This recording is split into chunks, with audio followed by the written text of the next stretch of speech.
प्यारे भक्तों, क्या आप धन की कमी से परेशान हैं? क्या आपकी आर्थिक स्थिति स्थिर नहीं हो रही है?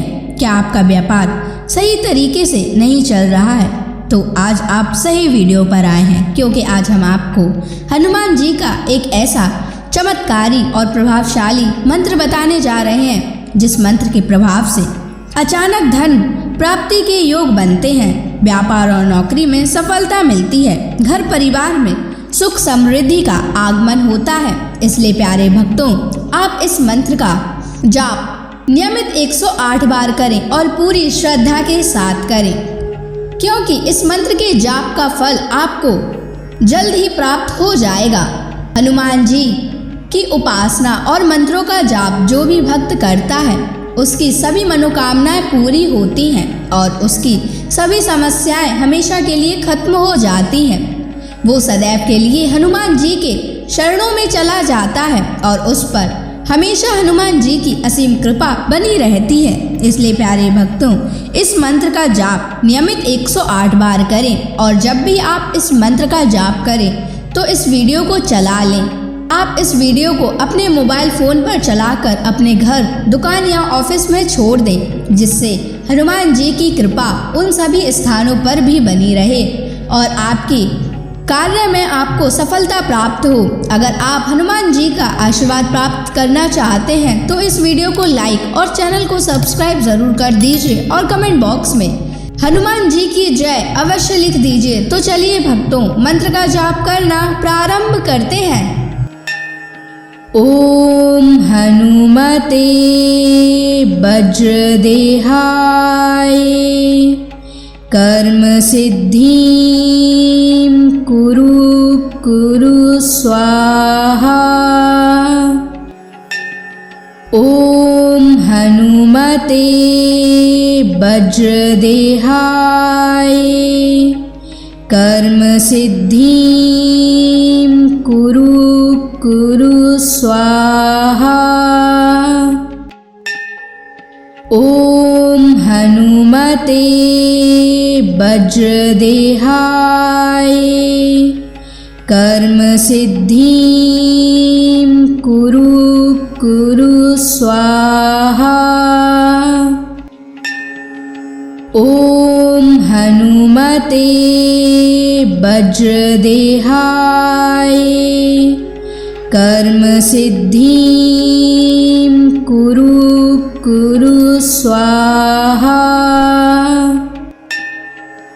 ओम हनुमते वज्रदेहाय कर्म सिद्धिं कुरु स्वाहा।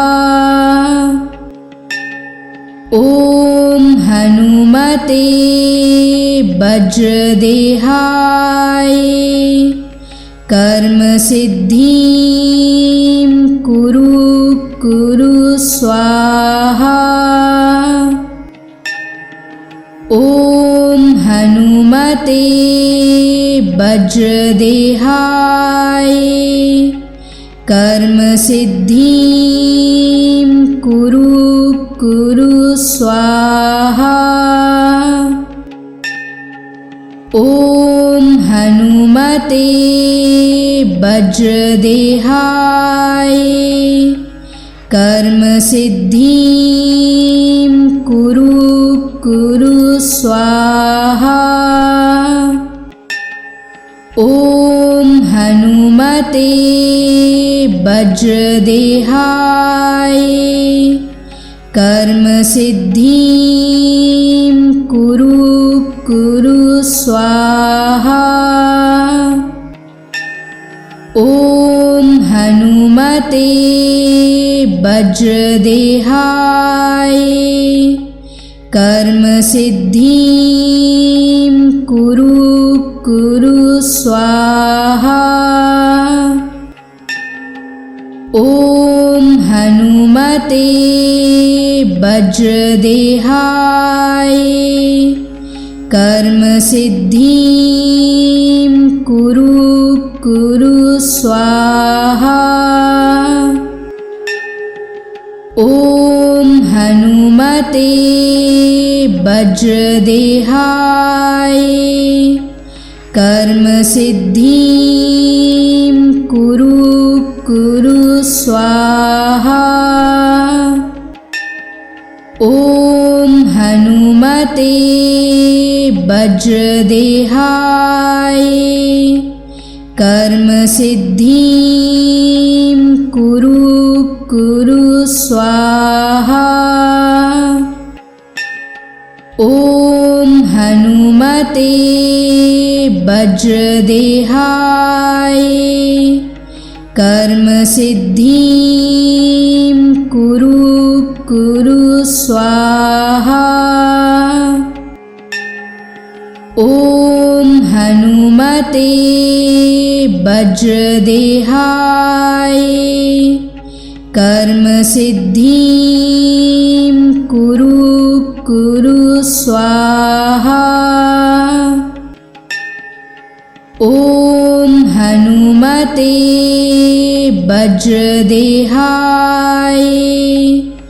कर्म सिद्धिं कुरु कुरु स्वाहा। ॐ हनुमते वज्रदेहाय कर्म सिद्धिं कुरु कुरु स्वाहा। ॐ हनुमते वज्रदेहाय कर्म सिद्धिं कुरु कुरु स्वाहा। ॐ हनुमते वज्रदेहाय कर्म सिद्धिं कुरु कुरु स्वाहा। ॐ हनुमते वज्रदेहाय कर्म सिद्धिं कुरु कुरु स्वाहा। ॐ हनुमते वज्रदेहाय कर्म सिद्धिं कुरु कुरु स्वाहा। ॐ हनुमते वज्रदेहाय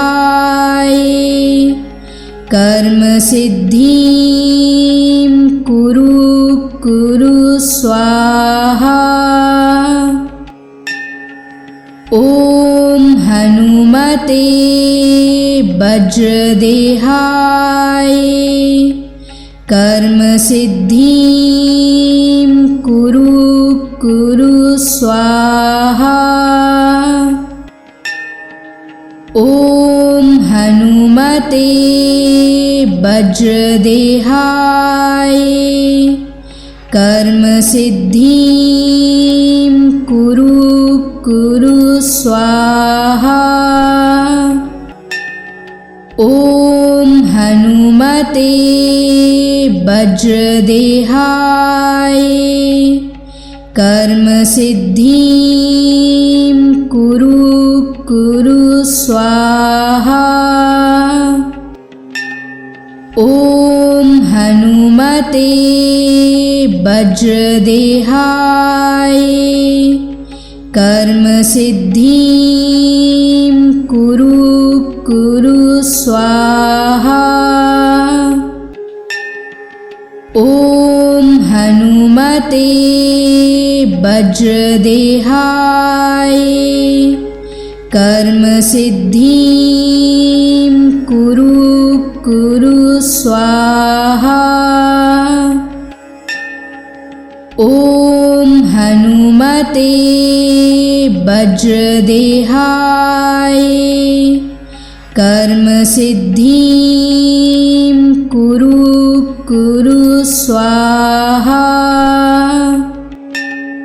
ॐ हनुमते वज्रदेहाय कर्म सिद्धिं कुरु कुरु स्वाहा। स्वाहा। ॐ हनुमते वज्रदेहाय कर्म सिद्धिं कुरु स्वाहा। ॐ हनुमते वज्रदेहाय कर्म सिद्धिं कुरु स्वाहा। ॐ हनुमते वज्रदेहाय कर्म सिद्धिं कुरु स्वाहा। ॐ हनुमते वज्रदेहाय कर्म सिद्धिं कुरु स्वाहा। ॐ हनुमते वज्रदेहाय कर्म सिद्धिं कुरु स्वाहा। ॐ हनुमते वज्रदेहाय कर्म सिद्धिं कुरु स्वाहा। ॐ हनुमते वज्रदेहाय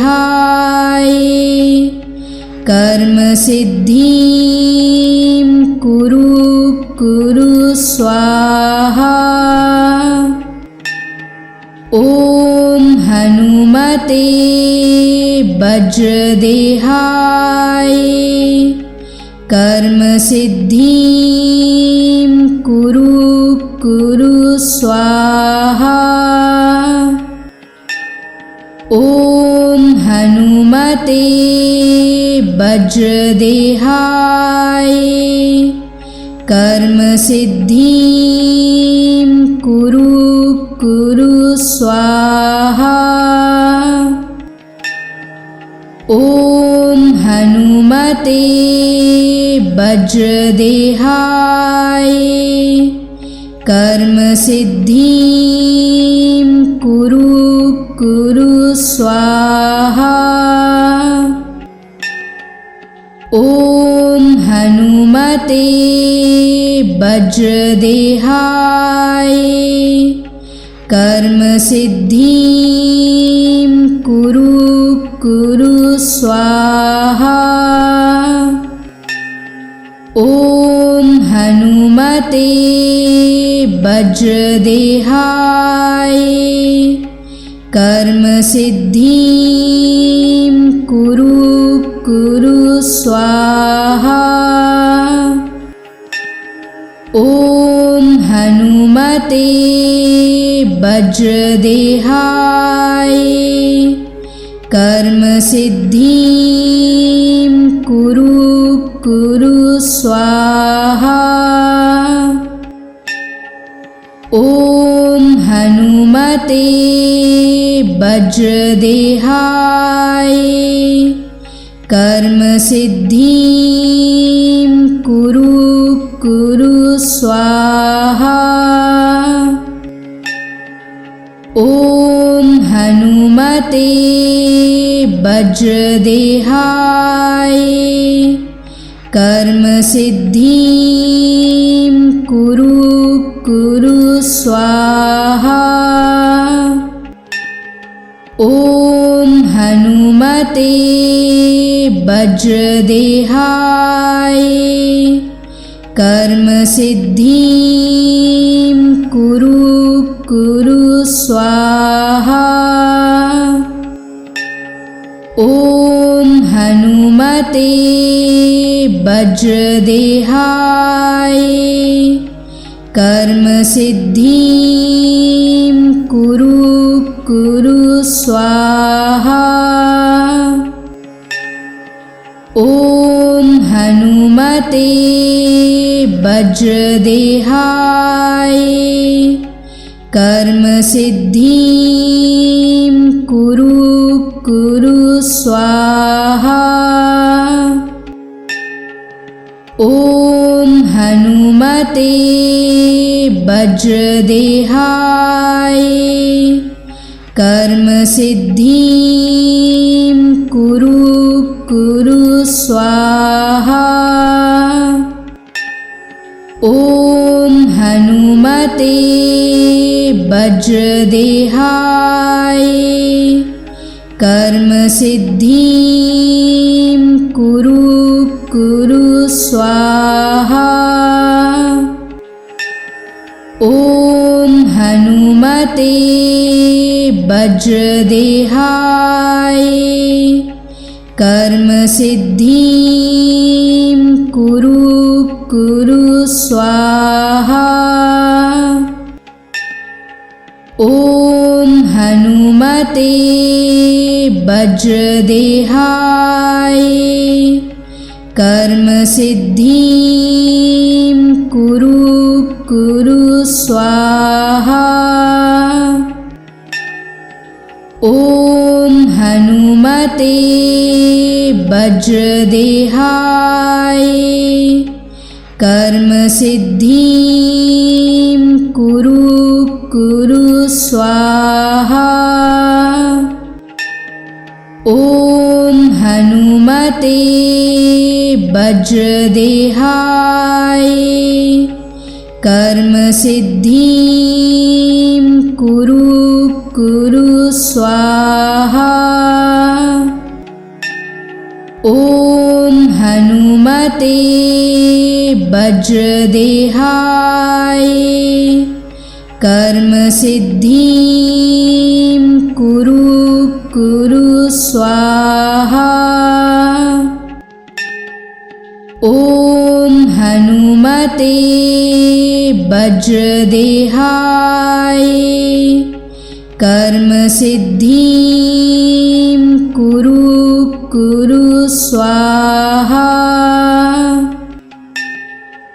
ॐ हनुमते वज्रदेहाय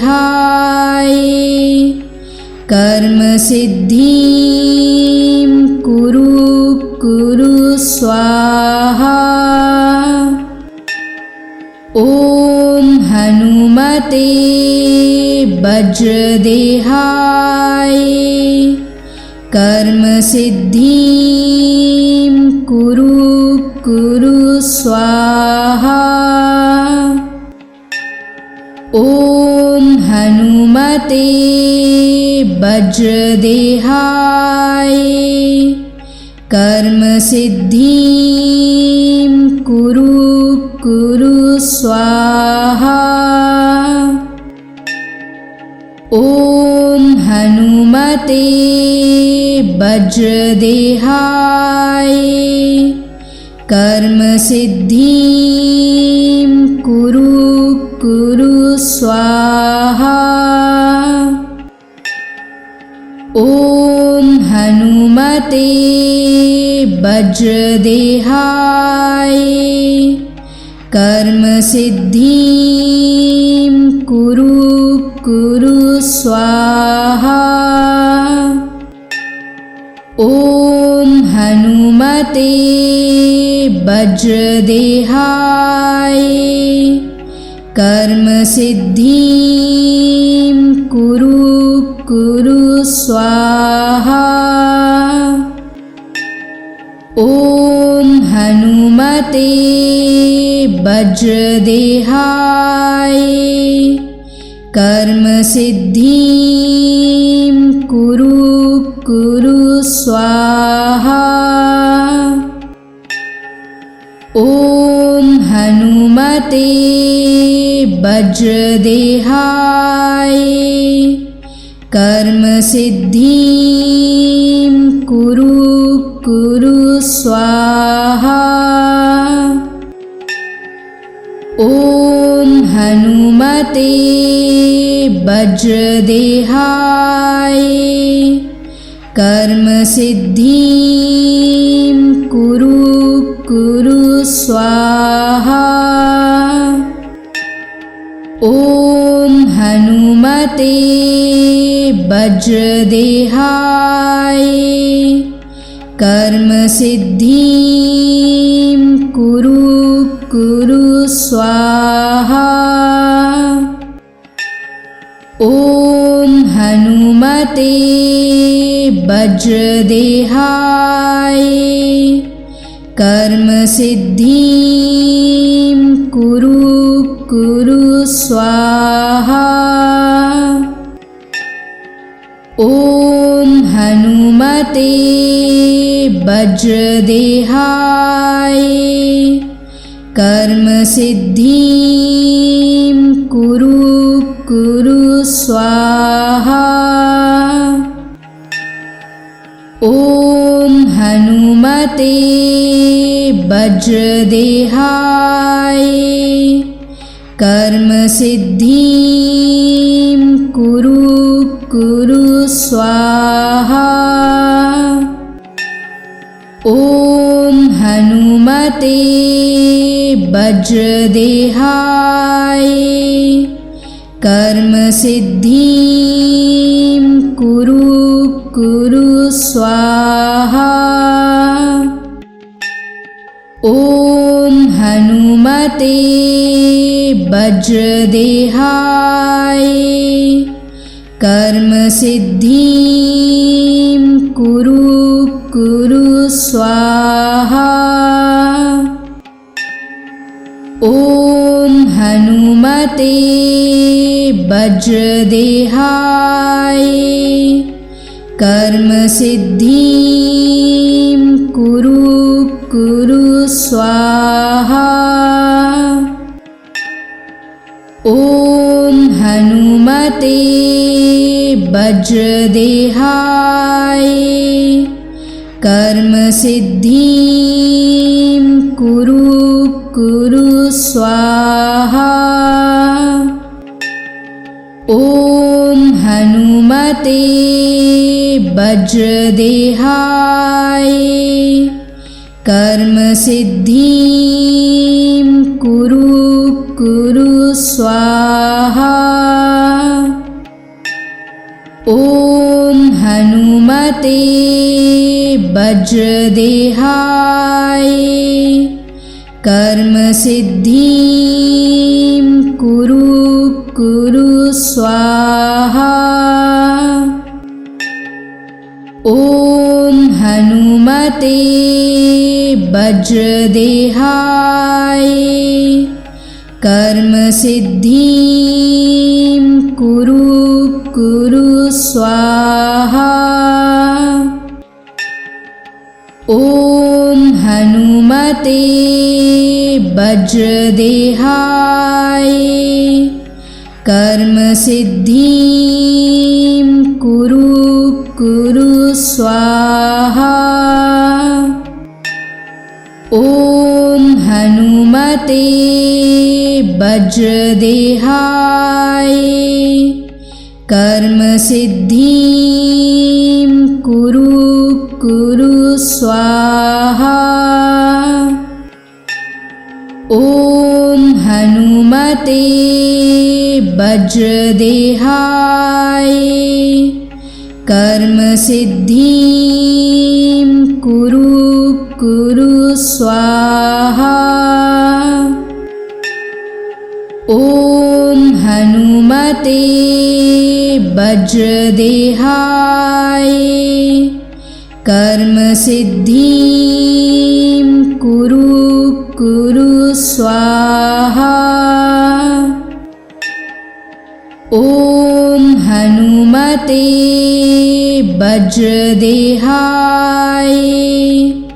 कर्मसिद्धिं कुरु स्वाहा। ॐ हनुमते वज्रदेहाय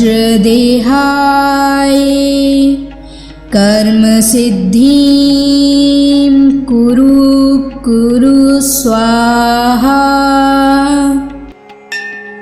ॐ हनुमते वज्रदेहाय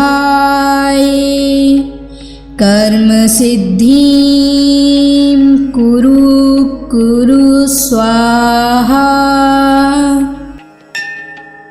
ॐ हनुमते वज्रदेहाय कर्म सिद्धिं कुरु कुरु स्वाहा। ॐ हनुमते वज्रदेहाय कर्म सिद्धिं कुरु कुरु स्वाहा। ॐ हनुमते वज्रदेहाय कर्म सिद्धिं कुरु कुरु स्वाहा। ॐ हनुमते वज्रदेहाय कर्म सिद्धिं कुरु कुरु स्वाहा। ॐ हनुमते वज्रदेहाय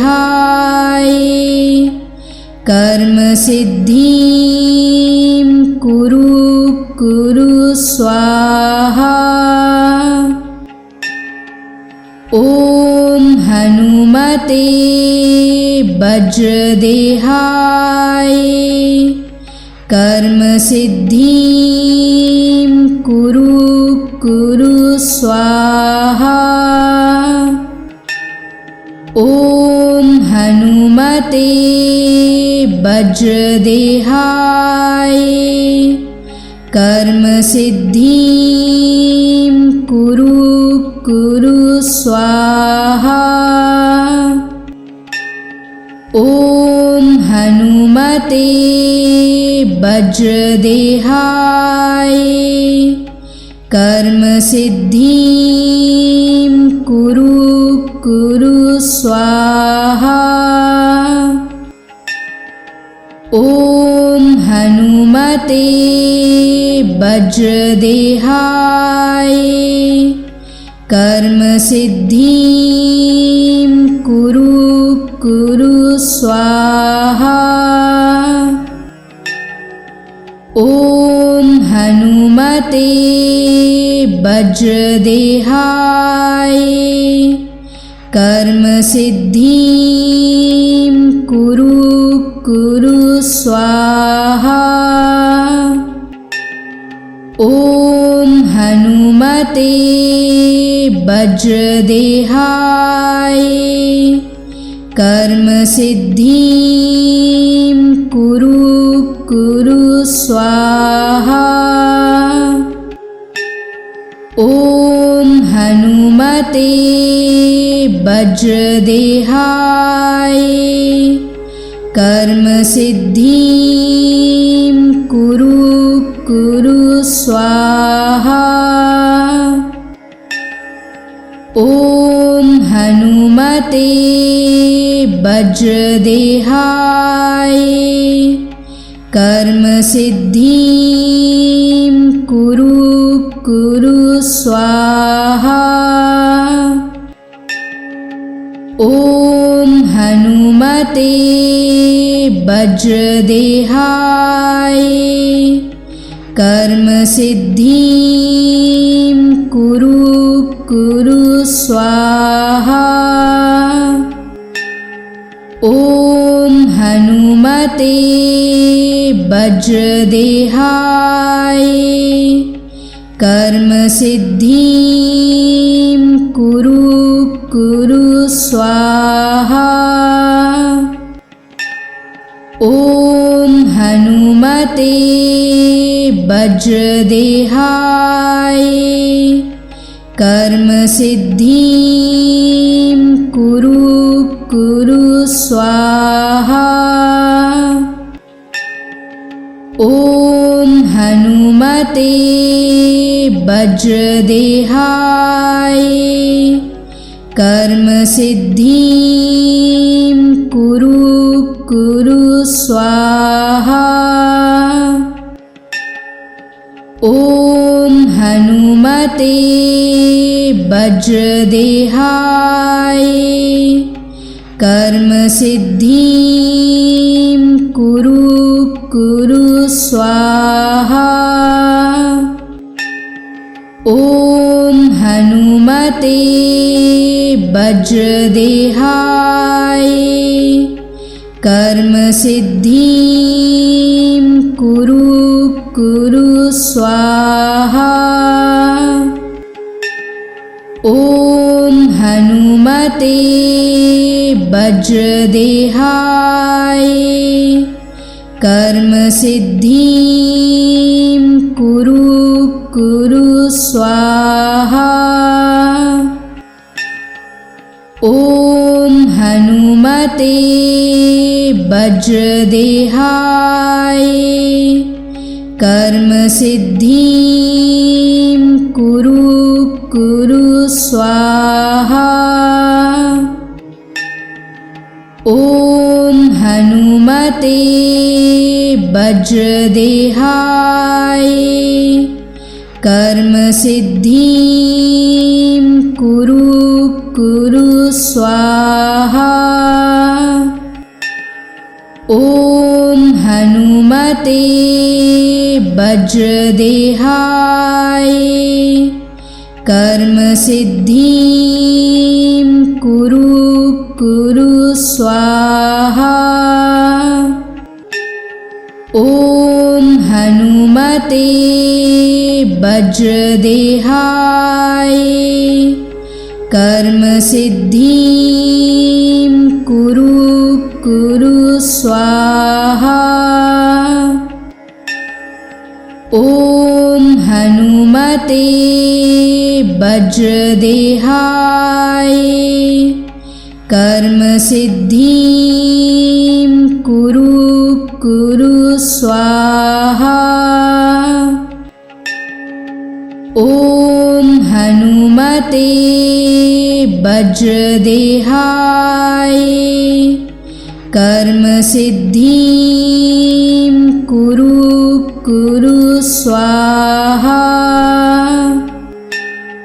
ॐ हनुमते वज्रदेहाय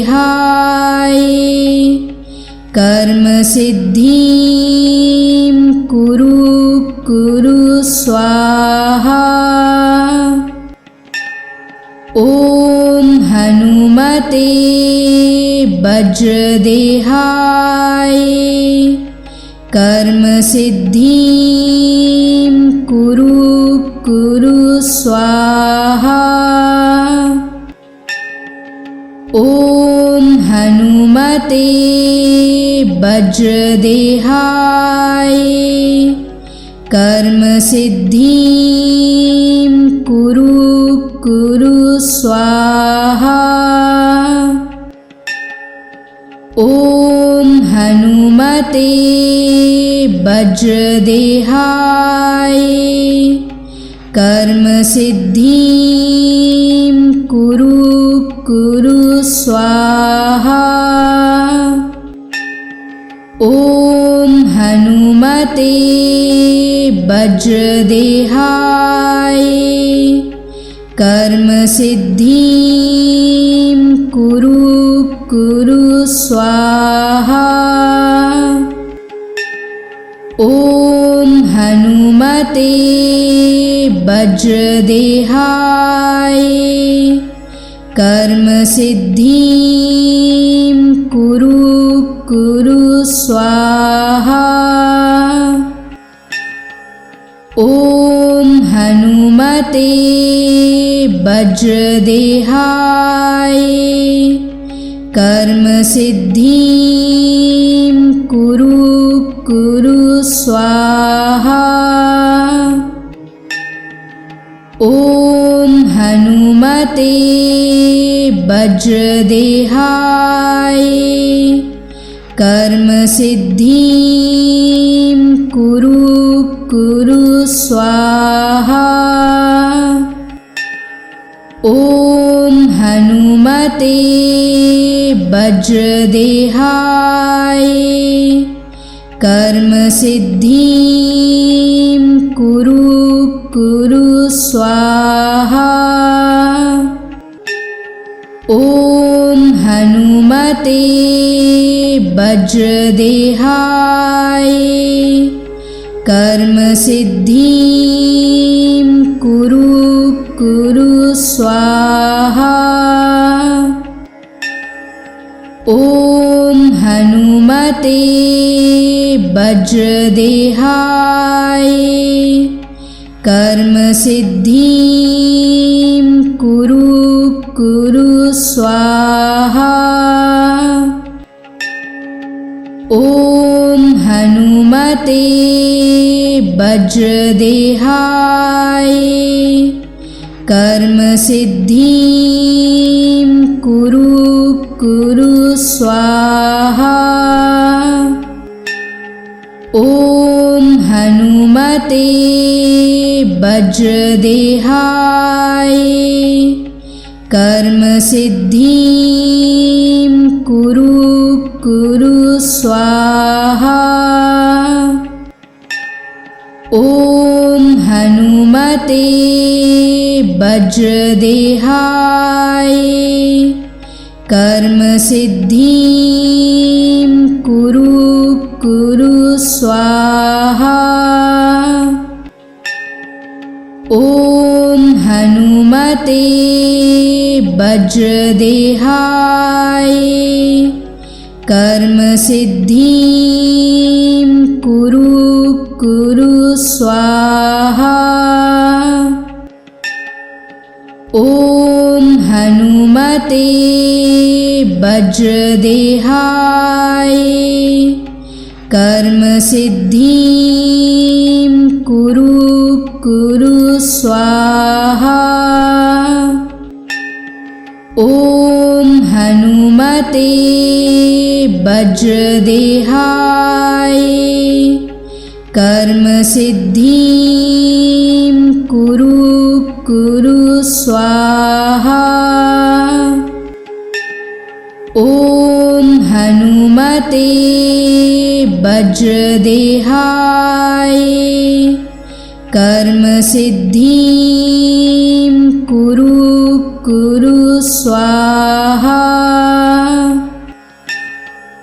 ॐ हनुमते वज्रदेहाय कर्म सिद्धिं कुरु कुरु स्वाहा।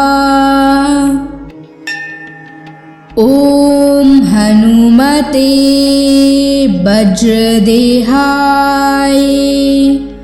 कर्म सिद्धिं कुरु कुरु स्वाहा। ॐ हनुमते वज्रदेहाय कर्म सिद्धिं कुरु कुरु स्वाहा। ॐ हनुमते वज्रदेहाय कर्म सिद्धिं कुरु कुरु स्वाहा। ॐ हनुमते वज्रदेहाय कर्म सिद्धिं कुरु कुरु स्वाहा। ॐ हनुमते वज्रदेहाय कर्म सिद्धिं कुरु कुरु स्वाहा।